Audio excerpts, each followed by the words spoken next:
Sorry, I forgot to turn that off. Luke 6, and the topic at hand is the Sabbath round 2. Did you get that? Alright, so before we even start, I'm going to read Mark 2. Well, you know what? Okay. Keep your finger there in Luke 6. Let's go to Mark chapter 2, 23 to 28, which would be a parallel passage. Luke what? Mark 2. Mark chapter Mark. 2. We're in. Just because there's an added truth, an added piece of the puzzle here that, I mean, we've all heard it, probably mostly, that would really come to mind. So I will pray. And, yeah, we'll get started. Dear Heavenly Father, Lord, we thank you for tonight. Lord, we thank you for your truth, your word. Lord, we thank you for these principles. Lord, that we know don't change, your word does not change. And yet, here we are seated in 2025, Canada, and we just want to know, more about you. Lord, we want to know about this text. In its context, Lord, I pray that our eyes would be open to who you are, how you interact with the people as you walk with them, but how you interact in our lives. And Lord, ultimately, we would see our own hearts touched, Lord, the hearts in our church, Lord, the hearts in our community, Lord, that we would just be found being drawn closer to that biblical model and closer to you. And I pray these things in your name. Amen. All right, Neil, verse 23, Mark 2. 23, Mark 2. Now it happened that he went through the grain fields on the Sabbath. And as they went, his disciples began to pluck the heads of grain. So what day, according to our calendar, is that? Saturday. Saturday, okay. And the Pharisees said to him, "Look, why do they do what's not lawful on the Sabbath?" But he said to them, have you never read what David did when he was in need and hungry, he and those with him? How he went into the house of God in the days of Abiathar, the high priest, and ate the showbread, which is not lawful to eat except for the priests, and also gave some to those who were with him. And he said to them, the Sabbath was made for man, and not man for the Sabbath. Therefore the Son of Man is also Lord of the Sabbath. Okay. So if I was to present a quick summary of that, okay, now, do we remember the narrative of David going in and eating the showbread? Mm-hmm. He was running away from Saul. Okay, so maybe we should read that. But my quick summary would be this. The showbread, all right, in that tent of meeting, was not for David. It was for the priests. And yet David was in a situation where he needed food. He needed it. And therefore the priest made a decision that it was okay for David to partake of that so he might live. Right? If the priest had said, no, you're going to starve because this isn't for you, God probably wouldn't have been pleased in that. So not that there's exceptions, but I mean ultimately the Sabbath, even the law itself, is for man's benefit. Right? Like, I mean, every one of the laws that God gives is for man's benefit. Why do we approach the law like, oh, it's so heavy-handed and oppressed and I don't want to live by it? Why do we approach it that way? Probably because the law points out my sin and my shortcomings. And this is what I think. Well, that's not what God thinks. Right? And there you go. So, where's the text? Where did I cross-reference here? 25. I actually don't have it in this one. Okay, 1 Samuel 21.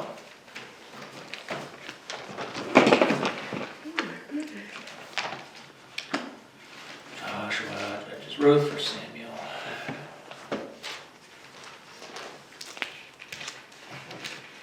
It is an interesting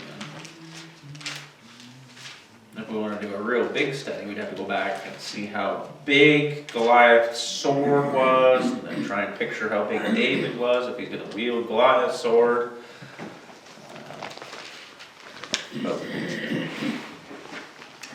All right, so 1 Samuel 21, and Jesus is specifically using this instance to say, hold on a second, get off your high horse, right? If somebody is hungry or in need, okay, need sustenance to survive, eat, right? Gather that, like maybe not necessarily gather, but eat. If you weren't able to prepare the day before, right, that's okay. But if you're in a situation where you need it, don't, to someone's detriment, don't find yourself withholding that. So verse 1, 1 Samuel 21. Now David came to Nob, to Ahimelech the priest, and Ahimelech was afraid when he met David, and said to him, why are you alone and no one is with you? Why would David be alone? He was running for his life from Saul. He's running for his life from Saul. Saul, distressing spirit, Michal warning him. She has to put a mannequin kind of thing in his bed, puts him out the window, and he has to flee. Verse 2. So David said to Ahimelech the priest, the king has ordered me on some business and said to me, do not let anyone know anything about the business on which I send you or what I have commanded you. And I have directed my young men to such and such a place. Now therefore, what have you on hand? Give me 5 loaves of bread in my hand, or whatever can be found. And the priest answered David and said, there is no common bread on hand, but there is holy bread, if the young men have at least kept themselves from women. Then David answered the priest and said, truly, women have been kept from us about 3 days since I came out. And the vessels of the young men are holy, and the bread is in effect common, even though it was consecrated in the vessel this day. So the priest gave him holy bread, for there was no bread there but the showbread, which had been taken from before the Lord, in order to put hot bread in its place on the day when it was taken away. Okay. Pause there. Okay. Any thoughts, comments? Our summary is, was this a regular thing? David there coming to eat from it? No, this was a special circumstance, right? There was a need. So in this place, right, discerningly, we wouldn't say that, if there's a very special need, you're allowed to break the law of God no matter what. But in this case, in the same case as Jesus with the disciples, is taking some grain, right, as they're walking through the fields. It's not the end of the world, right? Okay. Any thoughts from that text we just read? I hadn't totally paid attention to the fact that it actually wasn't the fresh stuff. It was day-old bread. So it had been taken off of it wasn't actually in the temple itself. It kind of makes me wonder what the law was about bread that once had been used. And yeah, if the priest did consume it, like is it just, yeah. What did they do with it? All right, well, you got some homework to do. Yeah, I do. I was thinking about that. Did we talk about it in the youth group? Where, was it youth group? I feel like maybe, I don't know. Where we talked about how, was it the golden calf? Was that youth group? I don't remember. Anyway, about the keeping themselves from women because in the pagan worship, that was part of the worship. Okay. So in order to set them apart, God asked them not to do that at all, leading up to something special kind of worship. Yeah, Or whatever. like a sacred, Yeah. holy. So they, in a sense, the men had been consecrated according to like the Old Testament wilderness way, because that was what they were supposed to do before God would, Okay. meet with them and all this. So I find that interesting. Like, So the context fits, yeah, right? Like verse 5, I mean, why, or even 4, like why would the priest ask if the young men had been, kept themselves from women? yeah. And what would have been the case if they hadn't Well, then they wouldn't have been able to partake in it? partake or come near the tabernacle in that way.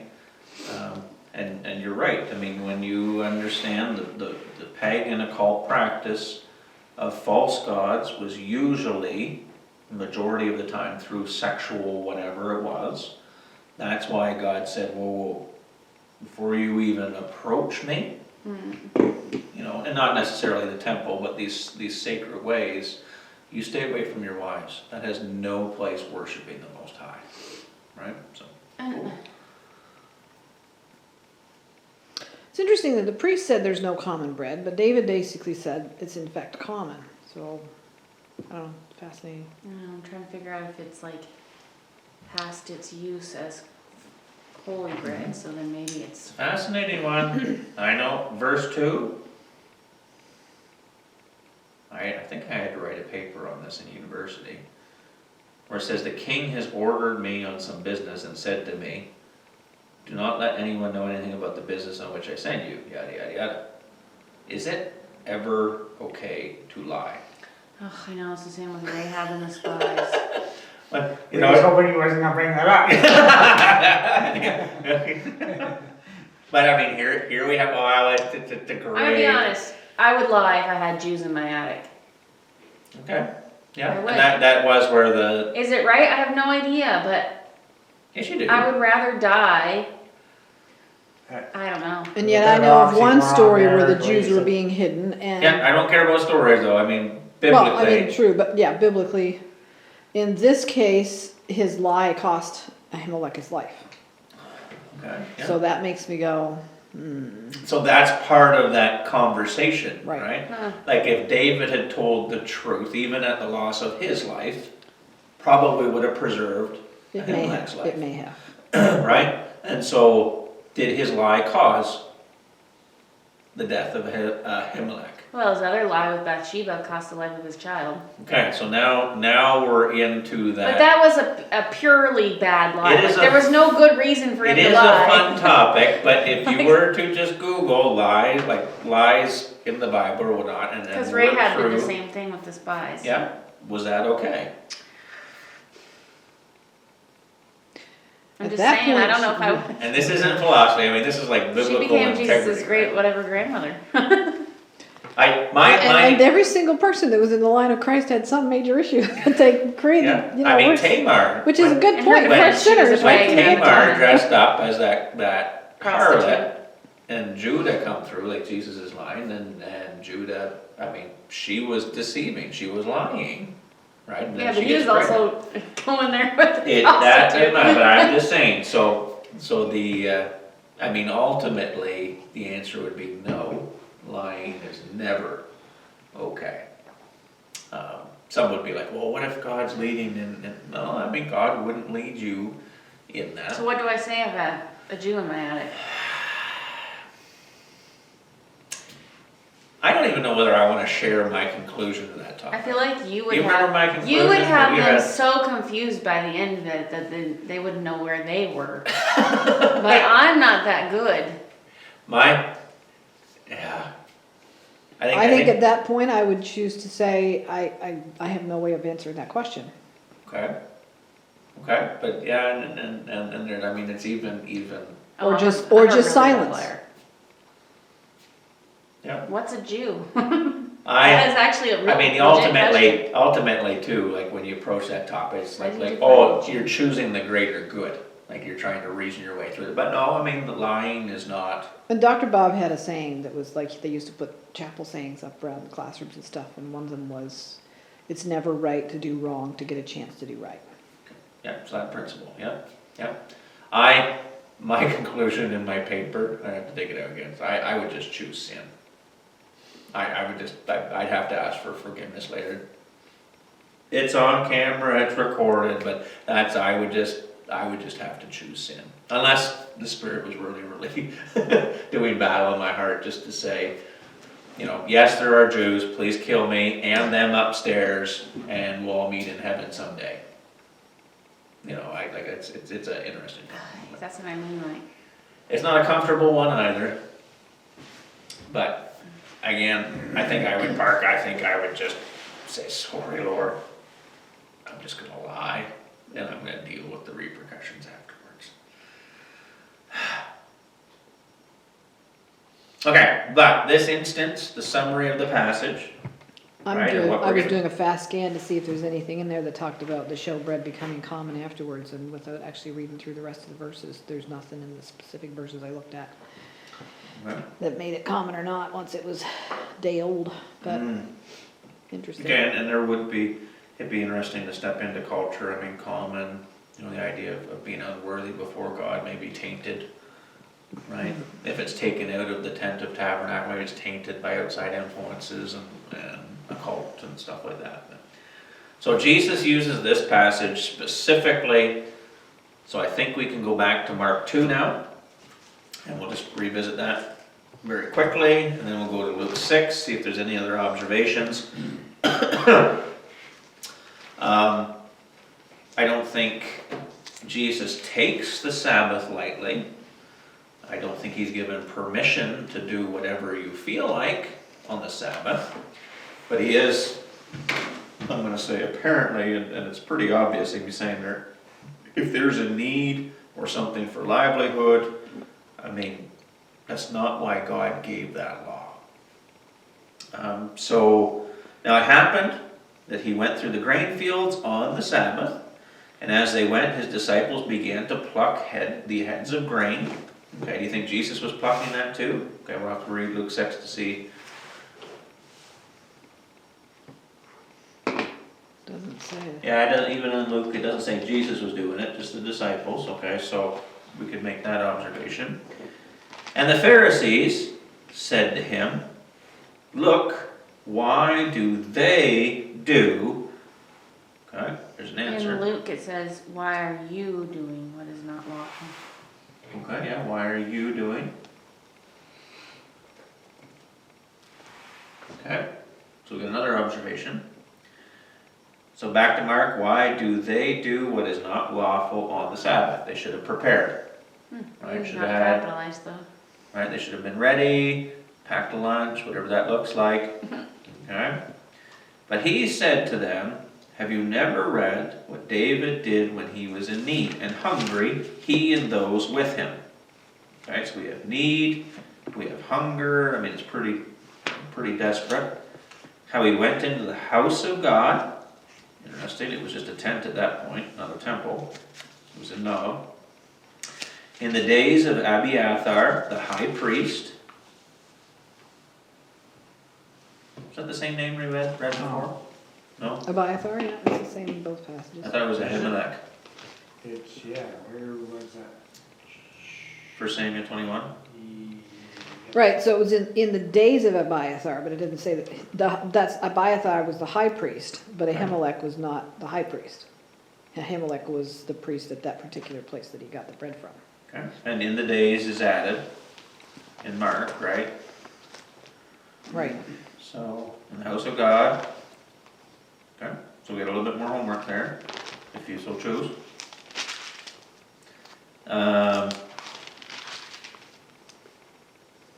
Just looking over at Luke. Luke doesn't even list the high priest. Nope. Interesting. Okay. And ate the showbread, which is not lawful to eat except for the priests, and also gave some to those who were with them. Okay, so we have need, we have hunger, we have people looking to David. David there steps in this. And he said to them, "Sabbath was made for man, and not man for the Sabbath." We've heard that verse before? Yep. certainly great. Okay, so this day of rest, this structure for family, for marriages, for community, you know, taking a day of rest to focus on God, focus on, you know, the community, on the family unit. It is a structure given to man, right? Man doesn't control it, man isn't making it, it's for that. So then he says, therefore the Son of Man is also Lord of the Sabbath. My notes say that Jesus doesn't say David or his disciples were innocent. Okay, It just reminds the critics that he's the Lord of the Sabbath. Okay, here's your piece of information. Abiathar was the son of Ahimelech. okay, fair enough.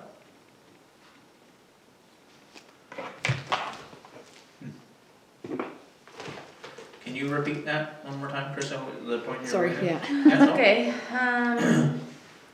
just Jesus does not declare directly the innocence of either David or his disciples, but instead reminds his critics of the meaning of the Sabbath for humans and his own lordship over it. So he just kind of was like, I think you're missing the whole point on the Sabbath thing. Okay, missing the whole point on the Sabbath, That's missing who he is. That's what he's saying to the Pharisees, but he doesn't necessarily say that the disciples were okay to do it. Okay. I mean, you would think that would be the natural conclusion, but it might not be.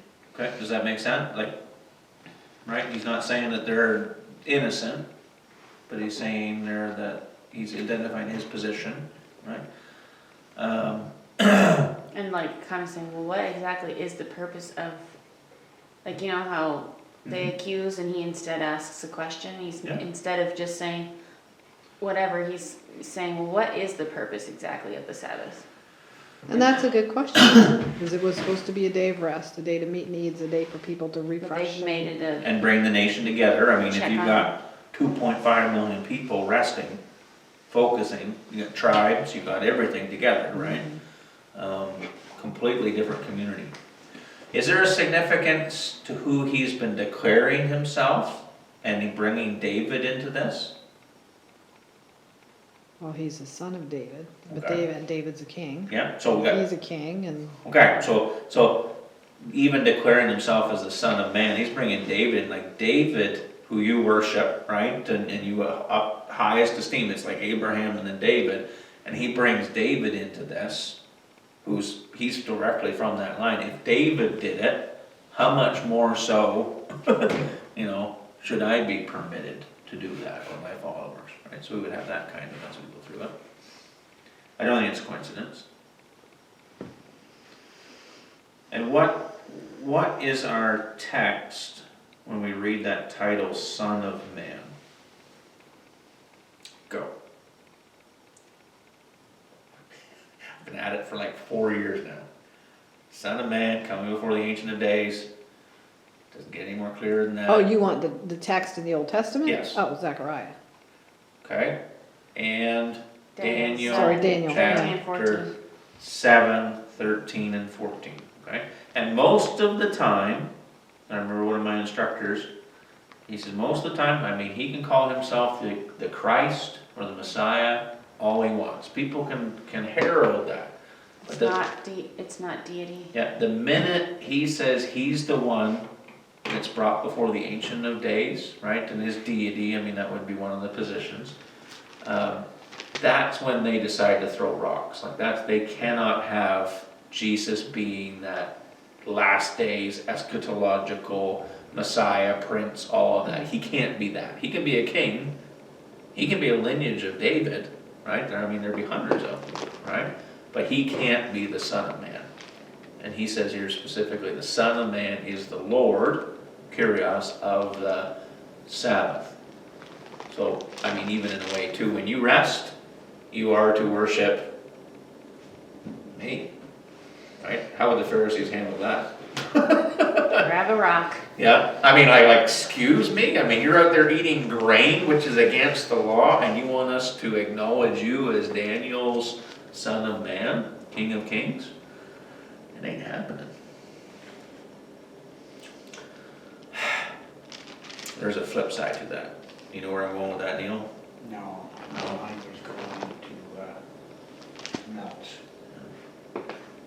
So if I choose not to obey the Sabbath, who am I choosing to disobey? Why are you looking at me like that?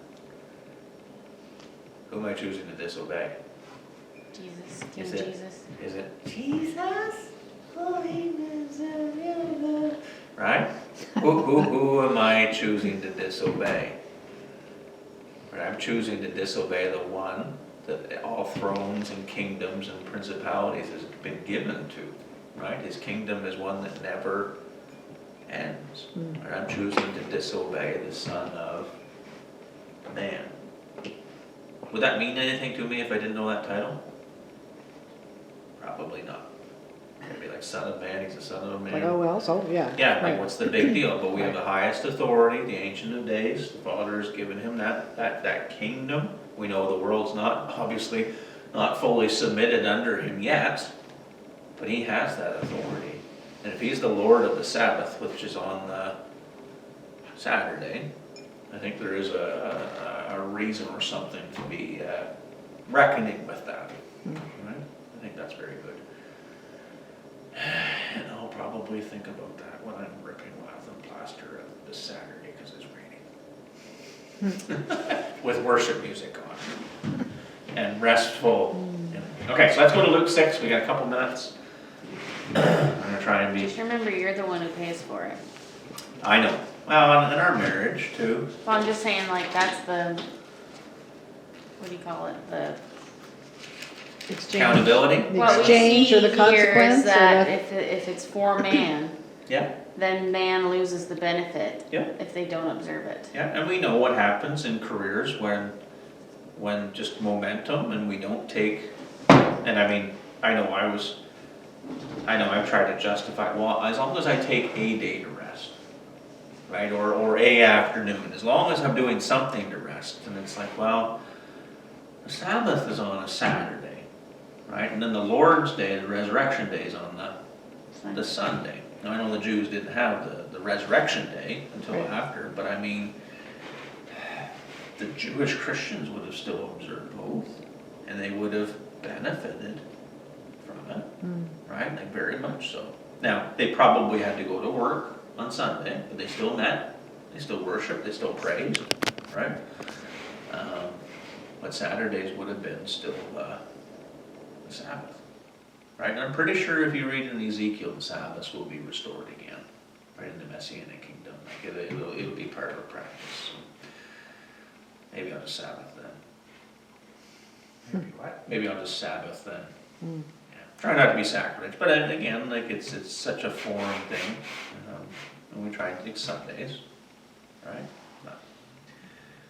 All right, so Luke chapter 6, and maybe I'll just read it. It's the same parallel text, and then we'll ask for an application after it. So it says, now it happened on the second Sabbath, after the first, that he went through the grain fields, and his disciples plucked the heads of grain and ate them, rubbing them in their hands. Just to get the husk off, I'm sure. And some of the Pharisees said to them, why are you doing, so the you would be the disciples, right, as you're reading it, what is not lawful to do on the Sabbath? But Jesus answering them, so I mean he steps in, it seems like they're talking to the disciples, right, looking to engage, and Jesus kind of heads them off. Have you not even read this? From what? Scriptures, Old Testament. What David did when he was hungry, he and those who were with him.